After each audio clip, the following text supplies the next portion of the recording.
जय हिंद दोस्तों, उज्जवल परिवार फिर हाजिर हुए आप लोगों के बीच में अपनी क्लास लेकर के और शुरू करते हैं आज की क्लास। लेते हैं पहला क्वेश्चन। शाबाश भाई, क्लास को ना थोड़ा सा कष्ट करना शेयर करने का।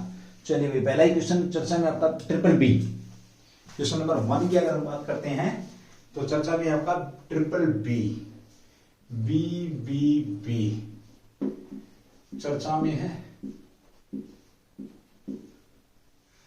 है क्यों? सीधी सी बात करें, बी बी बी आपका ट्रिपल बी चर्चा में है। ये चर्चा में है क्यों? शाबाश भाई, जय हिंद जय हिंद जय हिंद। सबको जोड़ो भाई, एक बार सबके पास क्लास को शेयर करो। बार बार मैं ये बात नहीं बोलूंगा, एक बार बस मैंने आपको बता दिया क्लास को शेयर करना है। तो अगर आप लोग चाहते हैं शेयर करें तो करें, और अगर नहीं जा रहे हैं तो कॉपी पेन उठा करके कम से कम इधर तो ध्यान दें। सबसे पहले बात करते हैं बी बी ए। अब चर्चा में क्यों भाई? इसे रिप्लेस किया जा रहा है, रिप्लेस किया जा रहा है, रिप्लेस किया जा रहा है। क्यों किया जा रहा है? इसकी जगह पर दूसरा जो काम ये करता था। अब सबसे पहले आपको ये पता होना चाहिए कि भाई ये काम क्या करता था। अब ये काम क्या करता था, ये है क्या? तो ये हो जाएगा आपका भाई बैंक बोर्ड ब्यूरो। क्या हो जाएगा आपका? बैंक बोर्ड जो ब्यूरो है ये आपका हो जाएगा बैंक बोर्ड ब्यूरो। और इसके स्थान पर अब इसको क्या किया जा रहा है? बदली किया जा रहा है। अब इसके स्थान पर क्या लाया जा रहा है, क्या बनाया जा रहा है? जो बैंकों को क्या करेगा, काम करेगा। बैंकों की वित्तीय जो सेवा संस्थान ब्यूरो क्या बनाया जा रहा है आपका भाई? सरकार ने अभी इसके बदले क्या बना दिया है? सरकार ने इसके स्थान पर किसको लेके आए हैं? तो यह है FSIB लाने की योजना है। ये क्या हो जाएगा आपका भाई? Financial service institution bureau. Financial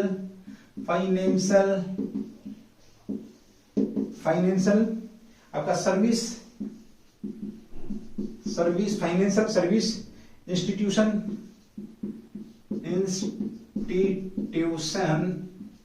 आपका ब्यूरो भी फाइनेंशियल सर्विस इंस्टीट्यूशन ब्यूरो। यानी कि सीधा सा पूछेगा आपसे बैंक बोर्ड ब्यूरो के स्थान पर कौन सा लाया जा रहा है जो बैंकों की क्या करेगा, मदद करेगा। तो अब इसको हम बदली कर रहे हैं। बैंक बोर्ड ब्यूरो के स्थान पर क्या ले रहे हैं? आपके फाइनेंशियल सर्विस इंस्टीट्यूशन ब्यूरो या FSIB की स्थापना की जा रही है भाई। ठीक है, चलिए इसकी बात करते हैं भाई। आपका दिल्ली उच्च न्यायालय ने पिछले साल इस फैसला सुना दिया था। कब? आपका दिल्ली जो कोर्ट है उसने इसका फैसला सुना दिया था। BBI राज्य द्वारा संचालित सामान्य बीमा कंपनियों के महाप्रबंधों के चयन को लेकर भी यहां पर बात की गई थी। यहां तुम्हें सिर्फ इस चीज का जरूर ध्यान रखना है कि BBI के स्थान पर लाया किसको जा रहा है? तो FSIB को लाया जा रहा है। ठीक है, अब आते हैं थोड़ी सी बात करते हैं इसकी आपका BBI के 2014 में आपका किसने भी 2014 में जो हालिया गवर्नर थे, RBI के गवर्नर थे रघुनाथ राजन साहब। RBI के जो गवर्नर थे, कौन थे? RBI के गवर्नर थे आपके रघुराम राजन। जो गवर्नर थे रघुराम राजन ने क्या किया था? इसको स्थापना कह सकते हो आप लोग, इसका गठन किया था या अध्यक्षता की थी भाई। ठीक है, ओके। यहां पर हम बात करते हैं 28 फरवरी 2016 को भारत सरकार ने ब्यूरो का गठन और संरचना की घोषणा करी थी। किसकी? BBI की।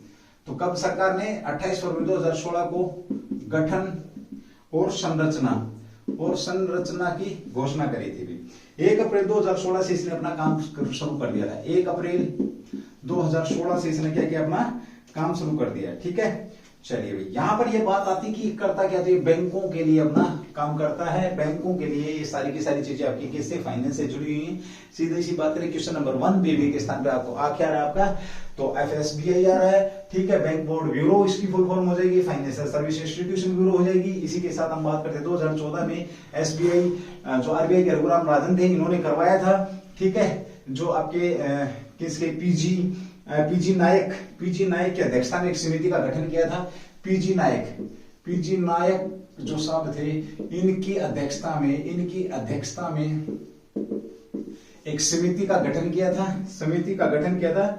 किसके लिए? एक समिति जो बैंकों के लिए काम करेगी, कह सकते हैं जो पैसे से संबंधित काम यहाँ पर आपका जो बीमा जो कंपनियां जो पैसे वैसे की जो सारी की सारी बातें आपकी यहाँ पर आ जाती है। ठीक है, ओके,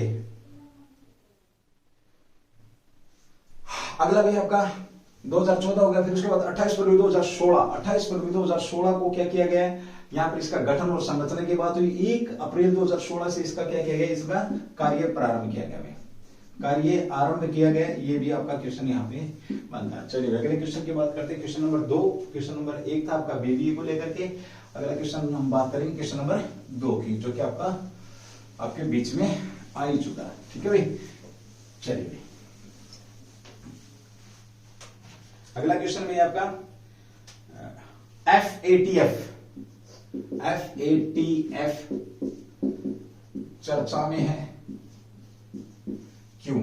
FATF की अगर हम बात करते हो चर्चा में, ये आपका क्या है, ये वो संस्था है जो क्या करती है, देशों में जो पैसे को कौन सा देश कहां पे, यानी कि गलत तरीके से यूज नहीं कर रहा, मनी लॉन्ड्रिंग कह सकते हो आप, साथ में कह सकते हो आतंकवाद की हेल्प तो नहीं कर रहा पैसे से। तो FATF जो चर्चा में है, ये चर्चा में पहले भी थी, क्योंकि पाकिस्तान को इसने अपनी लिस्ट के अंदर डाल रखा है। जो FATF के अनुसार चलती है वही क्या है, वो इसकी ग्रीन लिस्ट में रहते हैं, वो इसकी लिस्ट में रहते हैं कि ठीक अच्छा काम करे। जो खराब का मतलब खराब जगह कहें, यानी कि जो इसके रूल के हिसाब से, जैसे पैसे की गड़बड़ नहीं करनी पैसे के साथ, जैसे पैसे को गलत तरीके से गलत लोगों के हाथों में नहीं देना, यानी कि मनी लॉन्ड्रिंग हो गया आपका, आतंकवाद को समर्थन देना, इस प्रकार से ज्यादा हथियार खरीदना, वो नजर रखती है। अब ये संस्था आपकी क्या चर्चा में है, हाल ही में इसके अध्यक्ष बनाए गए हैं। इसके जो अध्यक्ष बनाए गए हैं, किसे इसका अध्यक्ष चुना गया है, तो ये हमें टी राजकुमार भाई, टी एक्शन टास्क फोर्स के नए अध्यक्ष हैं, टी राजा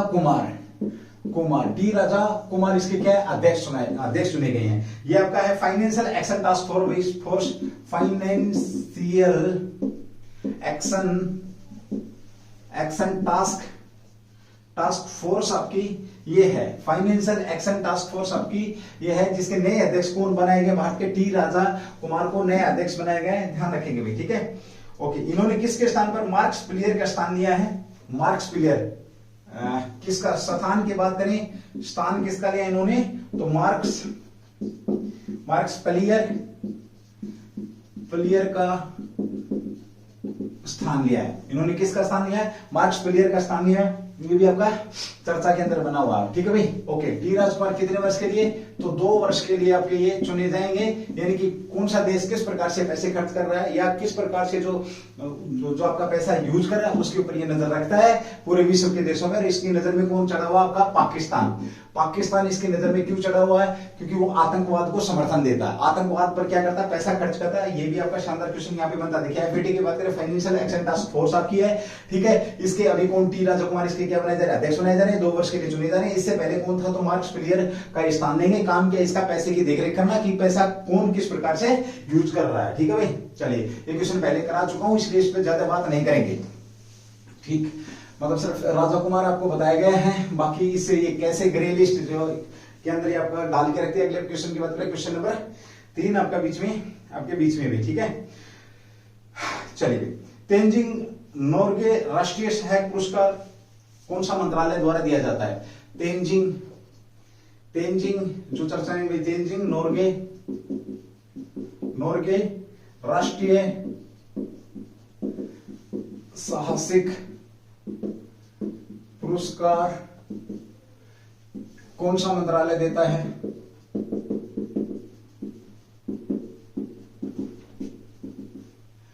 तेंजिंग नोर्गे आपका राष्ट्रीय साहसिक पुरस्कार की बात हो रही है, तो ये पुरस्कार कौन सा मंत्रालय देता है। शानदार क्वेश्चन आपका यहां पर बनता है। सबसे पहले तो बात करें, जैसे देखिए आपका ये कौन है तेंजिंग, तो ये वो व्यक्ति हैं जो विश्व में दो में से एक है जो आपके कहां पर, एवरेस्ट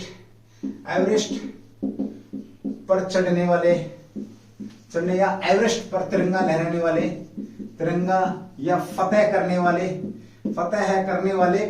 पहले व्यक्ति हैं भाई। कौन, आपके तेंजिंग नोर्गे। ठीक है, ओके।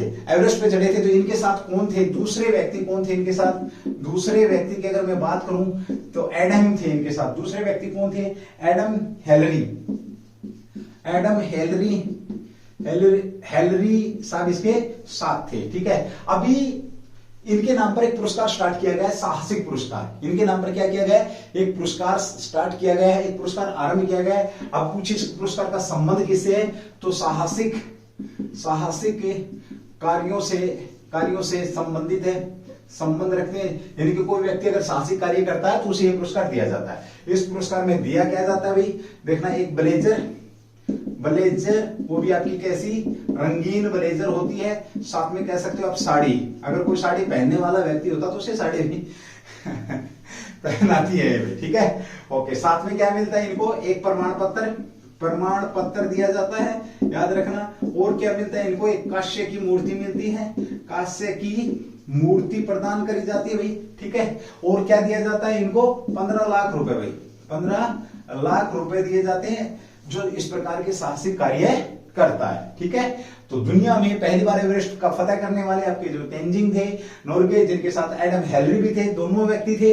अब हमने यहाँ तेंजिंग के नाम जो नोर्गे राष्ट्रीय साहसिक पुरस्कार रखा, उस पर 15 लाख रुपए, प्रमाण पत्र, कांस्य की मूर्ति और आपका ब्लेजर, रंगीन या साड़ी दी जाती है, ठीक है। डन है भाई। ओके, अब क्वेश्चन का आंसर अब आ रहा है आपका, कौन सा मंत्रालय देता है ये, तो युवा एवं खेल मंत्रालय, युवा एवं खेल मंत्रालय, आपका खेल मंत्रालय भाई, कौन सा मंत्रालय देता है, युवा एवं खेल मंत्रालय आपका ये पुरस्कार प्रदान करता है। फिर एक बार पढ़ता हूं, देखिए भाई, तेंजिंग नोर्गे राष्ट्रीय साहसिक पुरस्कार की अगर हम बात करते हैं तो विश्व में सबसे पहले जो एवरेस्ट पर पहुंचे थे, दो में से एक थे आपके जिन्होंने फतेह किया, ब्लेजर व रंगीन साड़ी, 15 लाख रुपए, साहसिक कार्यों से संबंधित है। और दूसरे व्यक्ति इनके साथ कौन थे, ये आपके बीच में, ये भी शानदार क्वेश्चन आपसे पूछा जा सकता है, याद रखना भी, ठीक है। चलिए अगले क्वेश्चन की बात करते हैं जो कि आपका चर्चा में है, अभी हाल ही में चर्चा में, क्वेश्चन नंबर 4 भाई। फटाफट साथ में स्क्रीनशॉट लेते रहेंगे भैया, मैं अब टाइम नहीं दूंगा तुम्हारे को, ठीक है, क्योंकि आप लोगों को टाइम देना भी अपने आप में एक गड़बड़ ही कराना, ठीक है। चलिए क्वेश्चन नंबर 4 की बात करें, अभी हाल ही में चर्चा में रहा भाई, जो आपसे पूछा जा सकता है ये क्वेश्चन भी, क्वेश्चन नंबर 4 भाई आपका, ठीक है। चलिए बात करते हैं अभी हाल ही में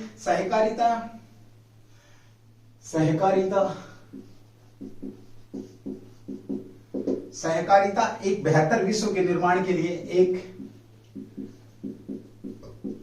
बेहतर विश्व के निर्माण के लिए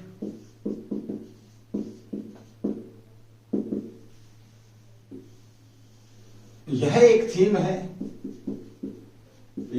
थीम है, इसका संबंध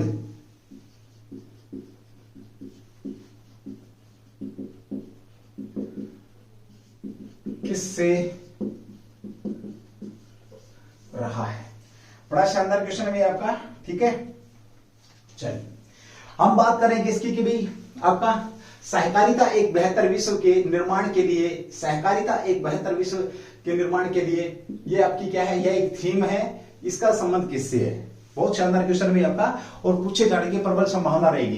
क्वेश्चन नंबर 4 ये कर दिया है, ठीक है। ओके, 2 जुलाई को एक दिवस मनाया गया, कौन सा दिवस मनाया गया, तो अंतरराष्ट्रीय सहकारिता दिवस। अंतरराष्ट्रीय सहकारिता दिवस कब मनाया गया, सीधा सा पूछे आपको 2 जुलाई को। और 2 जुलाई 2022 का जो अंतरराष्ट्रीय सहकारिता दिवस है, 2 जुलाई 2022 के अंतरराष्ट्रीय सहकारिता दिवस की थीम क्या है, तो ये आपके बीच में है, सहकारिता एक बेहतर विश्व के निर्माण के लिए, ये इसकी क्या है, थीम है, सहकारिता एक बेहतर विश्व के निर्माण के लिए। आपका 2 जुलाई 2022 को आपका एक सहकारिता दिवस मनाया गया, इस बार 2 जुलाई को, ठीक है। अब होता क्या है, ये सहकारिता दिवस मनाया कब जाता है, अगर मैं इसकी बात करूं तो ये आपके जुलाई के शनिवार को मनाया जाता है आपका भाई। क्या होता है आपका, जुलाई के पहले शनिवार को मनाया जाता है, नोट करके लिखेंगे आप लोग इसे, जुलाई के पहले सप्ताह में होता है आपका यह, इसका जो आयोजन है पहले सप्ताह, कौन सा, जुलाई का जो पहला सप्ताह है इसमें होता है। और पहली बार इसको कब मनाए गए हैं, पहली बार की अगर हम बात करें तो पहली बार इसको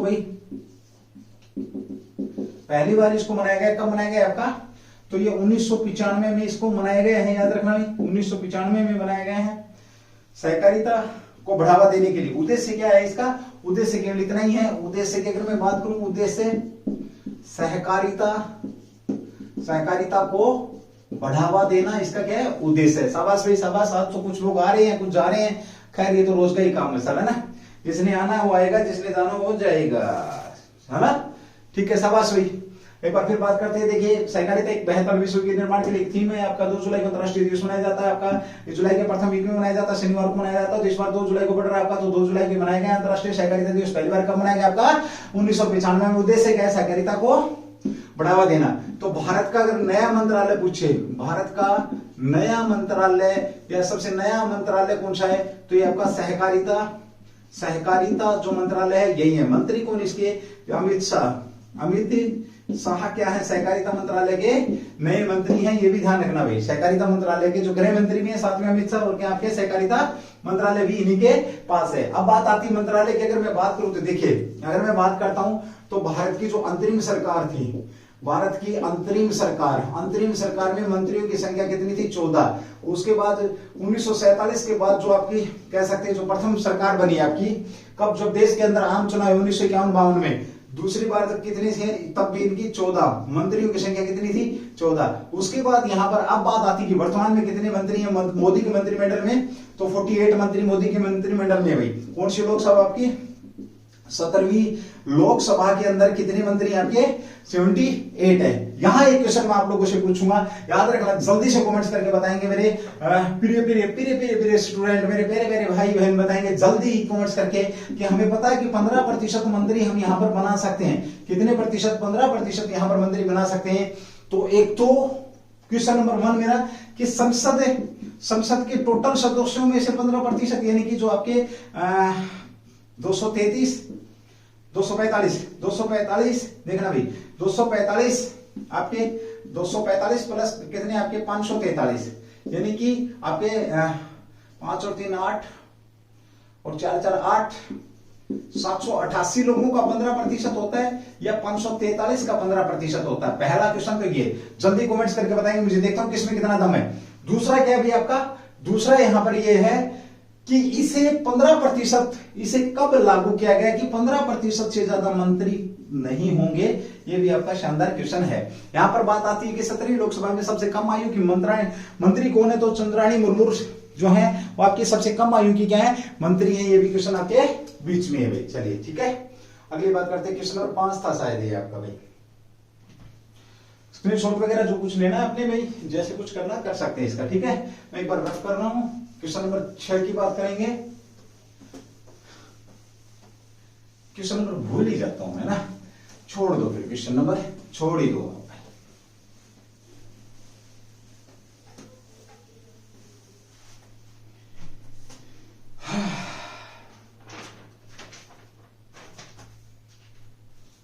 नारी को नमन, अगला क्वेश्चन नंबर आपका भाई 5 लगा लो, कोई बात नहीं। नारी को नमन,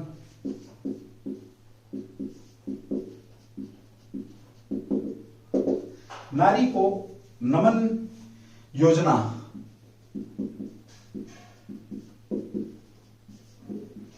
किस राज्य द्वारा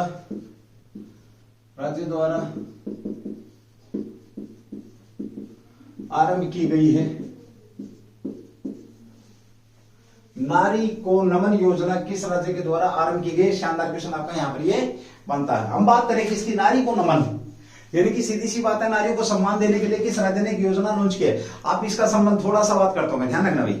इसके अगर मैं बात करूं, देखिए तो रक्षाबंधन के ऊपर किस राज्य में, भारत के किस राज्य में रक्षाबंधन के ऊपर महिलाओं का किराया माफ होता है? महिलाओं का किराया माफ होता है, वही चीज यहां पर आ रही है भाई। ठीक है, यानी कि अब उस हम तो हरियाणा वाले तो क्या करते हैं रक्षाबंधन पर, यह हरियाणा जी का क्वेश्चन बनता है आपका, काफी बार पूछा जाता है कि किस त्योहार पर महिलाओं का किराया माफ होता है? तो रक्षाबंधन पर होता है। ठीक है, और रक्षाबंधन के दिन ही हमने थाना शुरू किया था। जल्दी कमेंट्स करके बताएंगे हरियाणा में कौन से थाने की स्थापना की गई थी रक्षाबंधन पर। ठीक है, ओके। चलिए अब बात आती है इस क्वेश्चन की, तो इसकी तर्ज पर कह सकते हैं हम नारी को नमन, ये हिमाचल प्रदेश एचपी जो हिम के आंचल में बसा प्रदेश आपका हिमाचल प्रदेश की ये योजना है। और ये क्या योजना है भाई? हिमाचल प्रदेश की जो योजना है, इस योजना के तहत क्या किया गया है? महिलाओं को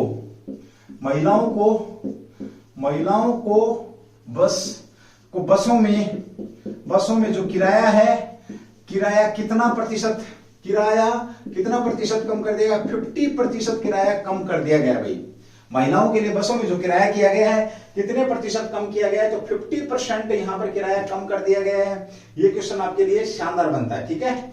ओके, दूसरी बात करें यहाँ पर एक दिन के अंदर कितनी महिलाओं को बेनिफिट होने वाला है, तो एज पर मैं बात करूं हिमाचल प्रदेश आंकड़ों के अनुसार तो एक दिन में 1.25 लाख महिलाएं क्या करती हैं, जो हिमाचल प्रदेश की जो बसें हैं, हिमाचल प्रदेश सरकार की जो बसें हैं, इन बसों से सफर करती हैं और इन मेरी बहनों के लिए 50% क्या कर दिया, किराया कम कर दिया। फॉर एग्जाम्पल यदि किराया कितना है 100 रुपए है, तो अब महिलाओं को कितना देना पड़ेगा, 50 रुपए, ठीक है। अब ना केवल इस गवर्नमेंट ने महिलाओं के लिए क्या बल्कि पुरुषों के लिए भी 5 से 7% जो किराया है, बसों का किराया कितना 5 से 7% के बीच में ये किराया कम किया गया है, ठीक है। बहुत अच्छी बात है, क्योंकि देखिए बसों के अंदर भाई पैसे वाला तो कोई सफर कर नहीं रहा, गरीब व्यक्ति सफर कर रहा है, तो सरकार को सपोर्ट करनी चाहिए। और देश की ये योजना है, हिमाचल प्रदेश के जो सीएम साहब हैं, जल्दी बताएंगे मुझे कमेंट्स करके कौन है हिमाचल प्रदेश के सीएम साहब जिन्होंने ये योजना करी। मैं उनको सम्मान के साथ सैल्यूट करता हूं कि जिन्होंने गरीबों की सहायता के लिए ये काम किया, ठीक है। चलिए, क्योंकि पैसे वाले इसके अंदर कोई, ये टोटली केवल और केवल किसकी मदद है, गरीब की मदद है। इसमें कहीं कोई गुंजाइश नहीं है कि किसी पैसे वाले को इसका बेनिफिट हो जाए, ठीक है, क्योंकि वो तो अपनी कार में इसी के अंदर चलता है, है ना। ऐसे पसीना नहीं बहाता, ना ही भीड़ में क्या करता है, वो धक्के खाता है, ठीक है, और ना ही इस प्रकार से पसीने बहाता आपके बीच में। तो ये गरीब लोगों के लिए हिमाचल प्रदेश का जो बहुत शानदार यहाँ पर ये काम किया गया है, 50% छूट दे दी गई है। और एचआरटीसी बसों में रोजाना लगभग किसमें, आपकी एचआरटीसी बसों के अंदर हिमाचल सरकार को दे मैंने, एचआरटीसी की जो बसें हैं, इन बसों में 1.25 लाख महिलाएं सफर करती हैं, याद रखना भी, ठीक है। ओके, अभी साथ में और बात करते हैं। इसके अलावा एचआरटीसी जो राइड विद प्राइड नौकरियों में, टैक्सियों में, एचआरटीसी जो राइड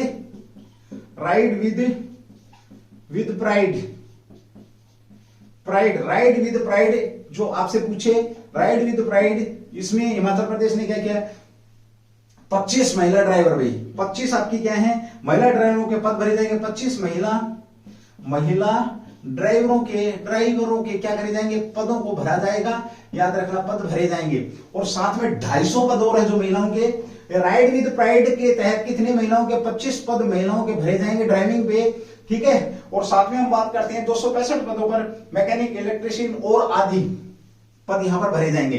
265 पद जो महिलाओं के होंगे, जिसमें इलेक्ट्रिशियन होगी, मोटर मैकेनिक होंगी और भी जो आपके जो टेक्निक से संबंधित जो पद है, उन पदों पर भी 265 महिला यहां पर ले जाएंगी। ये भी हिमाचल सरकार का बड़ा फैसला है, ठीक है। चलिए, हिमाचल प्रदेश की अगर मैं बात करता हूं तो देखिए, टिकटें ऑनलाइन बुक करने में आल प्रकार की टिकटें, सभी प्रकार की आल प्रकार की जो टिकटें ऑनलाइन बुक करने वालों में पहली अग्रणी रहा है आपका, ये बुकिंग प्रदान करता है। इसकी स्थापना, एचआरटीसी की स्थापना की बात करें, एचआरटीसी की स्थापना आपकी 1958 के अंदर की गई थी, याद रखना भी, ठीक है।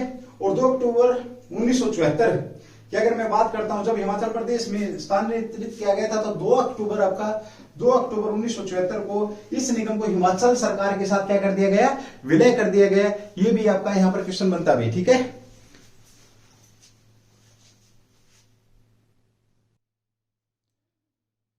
2 अक्टूबर हम कह सकते हैं 2 अक्टूबर 1974 को इसको हिमाचल में विलय कर दिया गया, भी इस निगम को 2 अक्टूबर 1974 को विलय कर दिया गया। और साथ ही फिर इसका नाम बदली करके क्या कर दिया गया है, इसका नाम बदलकर हिमाचल सड़क परिवहन निगम बना दिया गया है। हिमाचल सड़क परिवहन निगम, हिमाचल सड़क परिवहन निगम, इसका क्या कर दिया गया, नाम कर दिया गया, ठीक है। चलिए, ये था आपका नारी को नमन योजना, आपके बीच में थी, बड़ी अच्छी योजना थी भाई। महिलाओं को क्या करने के लिए दिया गया था, तो महिलाओं को सम्मान देने के लिए कह सकते हो आप, महिलाओं के लिए काम किया गया, बड़ा ही शानदार आपका यहाँ पर ये क्वेश्चन बनता है। चलिए, अगले क्वेश्चन की बात करते हैं, क्वेश्चन नंबर 6 रफ कर रहा हूं इसको मैं, ठीक है। क्लास तुमने शेयर करनी नहीं है, मैं कह के भी क्यों खराब हुआ, है ना। चलो भाई, ठीक है, मेरा काम मेहनत करना, मैं कर ही रहा हूं आप लोगों के बीच में, बाकी आपकी इच्छा भाई, जैसा भी आप समझें, ठीक है। क्लास आपने देखनी है नहीं। अगला भी आपका QS best student series ranking 2023, हालांकि क्वेश्चन मैंने करा दिया था लेकिन कुछ छूट गया था इसमें, उसके ऊपर बात करेंगे। क्यूएस बेस्ट स्टूडेंट्स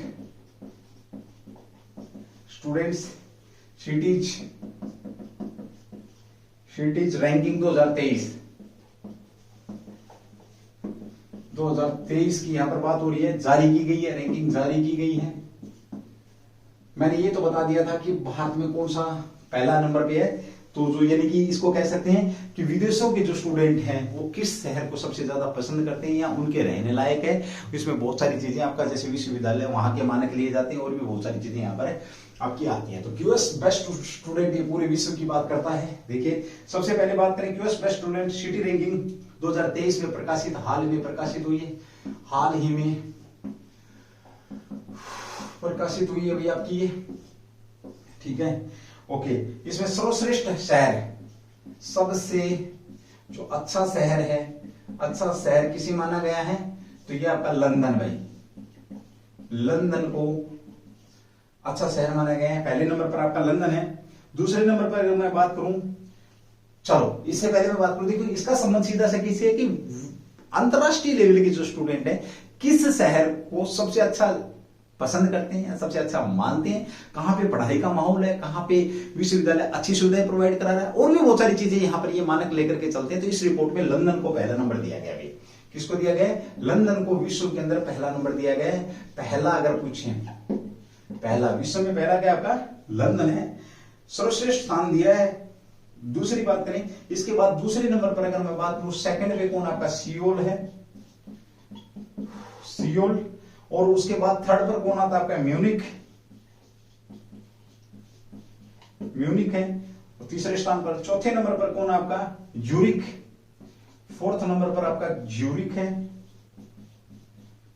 ज्यूरिक है भी। और पांचवें नंबर पर कौन आपका मेलबर्न, फिफ्थ नंबर पर कौन आपका मेलबर्न है, ठीक है। ये आपके क्या है शहरों के जो आपकी रिपोर्ट आई है क्यूएस बेस्ट स्टूडेंट, तो उसके अनुसार से जो पसंद के हिसाब से पहले नंबर पे लंदन, दूसरे पे सियोल, तीसरे पे म्यूनिक, चौथे पे आपका ज्यूरिक है, पांचवे पे आपका कौन है मेलबर्न है, ठीक है। चलिए अब बात करते हैं थोड़ी सी इस स्थिति को लेकर के, भारत की स्थिति को लेकर के। भारत में आपका जो पहले नंबर पर, भारत में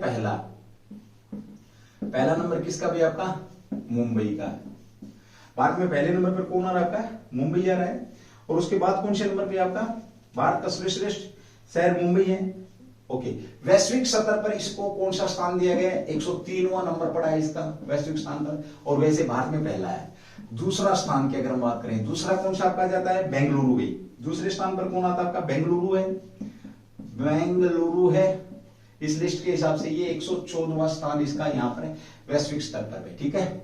ओके, तीसरे नंबर की अगर हम बात करते हैं तो चेन्नई और दिल्ली, चेन्नई और दिल्ली। फिर क्या आपको कहा आता है चेन्नई, और फोर्थ स्थान पर आपका क्या आता है दिल्ली भी, दिल्ली। तो ये कौन से, चेन्नई कौन से नंबर पर आपका 125 वैश्विक स्तर पर, और दिल्ली का आपका 129वें स्थान पर है। तो भारत में अगर पूछे आप लोगों से तो आपका क्यूएस बेस्ट स्टूडेंट रिपोर्ट के अनुसार पहला स्थान किसका मुंबई का, दूसरा स्थान किसका बेंगलुरु का, तीसरा स्थान चेन्नई का, चौथा आपका दिल्ली का। अगर पूछे वैश्विक स्तर पे कौन सी रैंकिंग मिली इनको, तो 103वां मिला आपका मुंबई को, 114वां मिला आपका किसको 114 बेंगलुरु को। उसके बाद आपका 125वां मिला किसको, मिला आपका चेन्नई को, 129वां मिला किसका आपका दिल्ली का स्थान मिला है। ये भी आप लोग यहाँ पर ध्यान रखेंगे, ठीक है। ओके, अब बात करते हैं आपका सबसे अच्छा शहर कौन सा शहर भी, सबसे अच्छा शहर की अगर मैं बात करूं तो अरब क्षेत्र का सबसे अच्छा शहर आपका कौन सा, दुबई। अरब क्षेत्र का नोट डाल के लिख लेंगे भाई, अरब क्षेत्र का सबसे अच्छा शहर आपका कौन सा है, दुबई है। दुबई या खाड़ी देशों में पूछे तो दुबई। ये कौन से नंबर पर आपका, वैश्विक स्तर की बात करें तो 51वें नंबर पर इसको वैश्विक स्तर पर दिया गया है। याद रखना ना, वैश्विक रैंकिंग, विश्व की रैंकिंग की अगर मैं बात करूं तो ये है आपकी वैश्विक रैंकिंग। वैश्विक रैंकिंग की अगर हम बात करते हैं तो ये आपकी 151वां यहां पर आपका बनता है, ठीक है। चलिए अगली बात करते हैं हम अगले क्वेश्चन को लेकर के। तो ये आपके बीच में था, देखिए भारतीय विश्वविद्यालय नामांकित छात्रों की अगर मैं बात करूं, अखिल भारतीय उच्च शिक्षण की एक रिपोर्ट आई थी, सर्वेक्षण हुआ था आपका। यहाँ पे एक और क्वेश्चन आप ले लेंगे। देखिए 2018 में 2018-19 के अंदर एक सर्वेक्षण किया गया था आपका, क्या था AISHE सर्वेक्षण हुआ था। ये था अखिल भारतीय उच्च शिक्षा सर्वेक्षण, अखिल भारतीय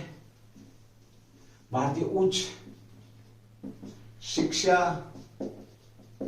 सर्वेक्षण, इसके तहत जो छात्र थे सिर्फ कितने थे, 47,400 आपके 27 छात्र थे, 47,427 छात्र थे आपके बाहर के, जो कि भारत के अंदर अंतरराष्ट्रीय छात्रों की बात हो रही है। और भारत ने 2023 तक लक्ष्य क्या रखा, भारत ने 2023 तक लक्ष्य रखा है कि भाई 2023 तक हमारे पास ये 2 लाख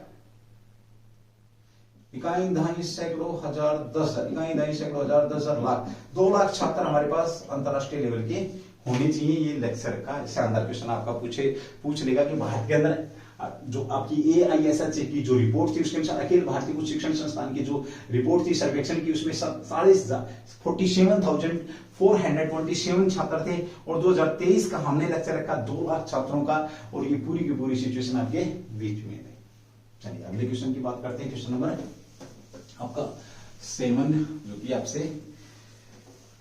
पूछा जा सकता है। भाई क्लास तुमने जोड़नी नहीं है। जय हिंद भाई, जिन्होंने बीच में जय हिंद किया, मैं देख नहीं पाता हूँ आपके कमेंट्स भाई, क्योंकि मेरे पास इतना समय होता नहीं है ना, मेरे पास इस टाइप की टेक्नोलॉजी कि मैं चलते हुए तुम्हारे कमेंट्स का जवाब दूं। मैंने इसलिए पहले बोल दिया कि भाई सबको मेरी तरफ से हार्टली दिल से जय हिंद। ठीक है, चलते जाइए भाई, आप लोग अगले क्वेश्चन की बात करेंगे, पढ़ते रहिए। बस बात है सीधी सी पढ़ाई की है, पढ़ाई होनी चाहिए भैया। आपका G30 चर्चा में, आपका भाई G33 चर्चा में है। क्या आपका ये G33 के बारे में बात नहीं, चर्चा में है। सीधी सी बात करें तो ये है क्या आपका, देखिए विकासशील देशों का समूह है, विकासशील देशों का समूह है। क्या आपका ये विकासशील देशों का समूह है G33। G20 सुना होगा, G7 सुना होगा, आपने G33 नहीं सुना होगा। ठीक है, अब सुनेंगे G33 चर्चा में है। क्यों है इसने भाई, अफ्रीकी समूह ACP समूह में विश्व बाजार के लिए किस किसने भाई G33 अब चर्चा में क्यों, G33 प्लस ACP। ये क्या आपका ACP के मैं बात करूं, अफ्रीकी कौन सी आपका कैरिबियन प्रशांत, अफ्रीकी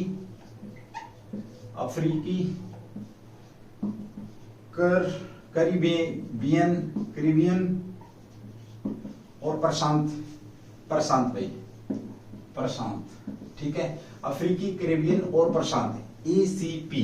ए से अफ्रीकी, सी से आपका कैरिबियन और प्रशांत, और प्लस में आपका G33। इन्होंने व्यापार विश्व समूह ने विश्व व्यापार संगठन में, कहां पर आपका WTO में विश्व व्यापार संगठन,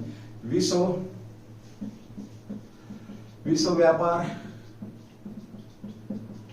संगठन में क्या रखा है, एक प्रस्ताव रखा है, भाई क्या रखा है, एक प्रस्ताव रखा है, संयुक्त प्रस्ताव प्रस्तुत किया है। ठीक है, इसलिए आपका क्या ये चर्चा में।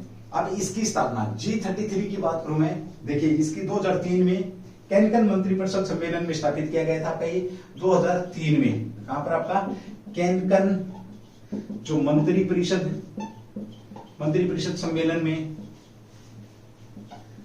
में स्थापना हुई है इसकी, ये भी ध्यान रखें। कहां पर 2003 में कैनकन मंत्रिपरिषद में सम्मेलन में इसकी क्या की गई, स्थापना की है। और इसकी बात करें संबंधित कब किया गया इसको, WTO द्वारा कब माना गया, दोहा दौरे के दौरान समन्वित किया गया, ये याद रखेंगे। WTO में सदस्य देशों की संख्या कितनी है, 47। ये भी आपके बीच में क्वेश्चन बनता है यहाँ पर। चलिए हमने बात करी G30 की, विकासशील देशों का समूह है, कैन बना जो 2003 के अंदर, जो आपका क्या 2003 में कैनकम जो मंत्रिपरिषद सम्मेलन में इसकी स्थापना की गई थी। उसके बाद आपका WTO दोहा कतर के दौरान क्या इसको सम्मिलित किया गया, 47 देश WTO के अंदर है। अभी चर्चा में क्यों है कि आपका जो विकासशील देशों का समूह आपका G33, साथ में अफ्रीकी, कैरिबियन और प्रशांत जो क्षेत्र है, प्रशांत जो समूह ने मिलकर के विश्व व्यापार संगठन में एक प्रस्ताव रखा है, किसके लिए भी, विकास करने के लिए। उद्देश्य क्या है, विकास करने के लिए। ये भी आपका चर्चा में क्वेश्चन है, अच्छा क्वेश्चन है। ठीक है, चलिए भाई लास्ट क्वेश्चन है, जानदार शानदार क्वेश्चन है, जल्दी से देखेंगे आप इसको, बहुत बढ़िया बेहतरीन क्वेश्चन है आपका। ठीक है,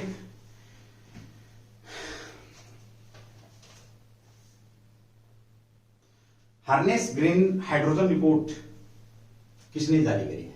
अगला क्वेश्चन आपका, harnessing green hydrogen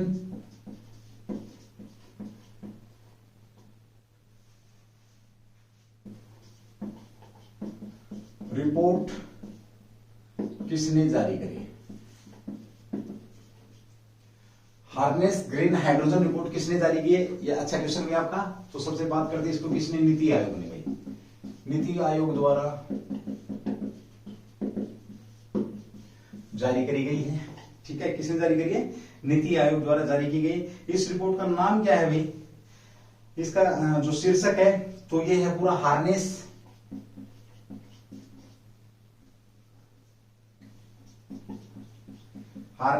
green hydrogen opportunities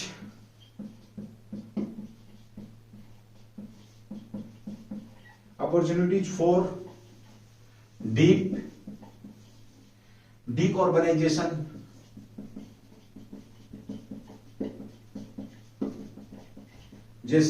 in India.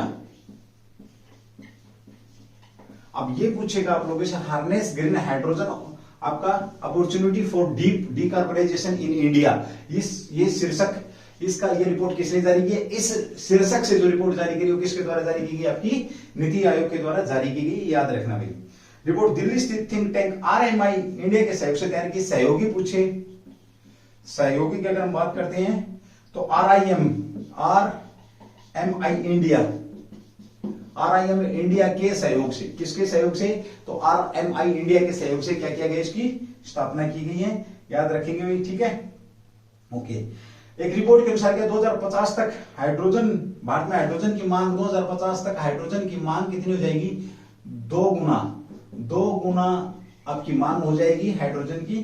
ठीक है, और वैश्विक स्तर पर ये जो मांग रहेगी आपकी, वैश्विक जो स्तर है इस पर कितने रहेगी? 10% आपकी ये मांग रहेगी। ठीक है भाई, कार्बन को लेकर के बात हो रही है सारी, कार्बन उत्सर्जन को लेकर के बात हो रही है, ग्रीन हाइड्रोजन की बात हो रही है, कार्बन पर कंट्रोल करने की बात हो रही है, ये सारी की सारी बातें आपके बीच में है। तो harness green hydrogen report NITI Aayog के द्वारा, जिसको सरकार के थिंक टैंक के नाम से जाना जाता है, इसके जो अध्यक्ष होते हैं, प्रधानमंत्री होते हैं, वर्तमान में किसको बनाया गया? अभिकांत दास की जगह। जल्दी बताइए मुझे, CEO कौन है, इसके उपाध्यक्ष कौन है? अध्यक्ष आपको पता, दोनों के दोनों नाम बहुत बार बताए मैंने। अभी इन्होंने harness green hydrogen opportunity for decarbonisation in India के शीर्षक नाम से एक रिपोर्ट तैयार करी। इस रिपोर्ट का शीर्षक ये RMI इंडिया की तरफ से सहयोग लिया गया। 2050 में हाइड्रोजन की मांग दुगना हो जाएगी और वैश्विक स्तर की कितनी 10% यहाँ पर ये रहने वाली है। 10% कितनी? 10%। नीति आयोग की बात करते 2015 में इसकी स्थापना की गई थी। 2015 में, इससे पहले इसका नाम क्या था?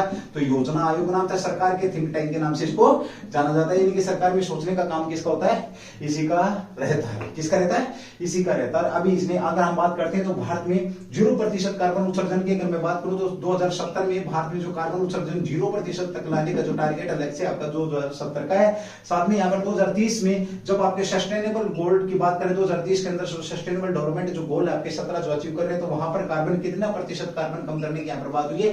साथ ही क्वेश्चन बनता है देश की पहली कार्बन न्यूट्रल पंचायत की अगर मैं बात करता हूं तो पल्ली है, आपको ये भी पता है। ठीक है भाई, चलिए दोस्तों, थैंक यू, जय हिंद, जय भारत, जरूरी बेस्ट। जिन्होंने क्लास को शेयर किया उनको भी थैंक यू, जिन्होंने नहीं किया उनको भी थैंक यू, जो क्लास देख रहे हैं उनको भी थैंक यू, जो नहीं देख रहे हैं उनको भी थैंक यू, है ना। चलिए, कबीरा तेरी झोपड़ी कल कटेन के पास, करेगा सो भरेगा तू क्यों भाई उदास। मेरा काम था करना, मैंने कर दिया। मैं अपनी क्लास को आपके लोगों के बीच में लेकर के आ रहा हूं, ऐसे ही आता रहूंगा। कल मैंने एक बात रखी थी कल की क्लास के अंदर की, मुझे कमेंट्स करके बताएंगे कि कितने लोग क्लास को चाह रहे हैं। एक भी स्टूडेंट का जवाब नहीं आया यस में। मैंने ये बोला था कि चलो आप यूट्यूब पे नहीं, कम से कम मेरे पर्सनल नंबर पे कर सकते। किसी भी स्टूडेंट ने ये जवाब नहीं दिया कि सर हाँ सर क्लास होनी चाहिए। इससे मुझे और ज्यादा मोटिवेशन मिलता है कि हाँ मुझे क्लास देनी चाहिए। चलिए, थैंक यू, जय हिंद, जय भारत, ऑल द बेस्ट।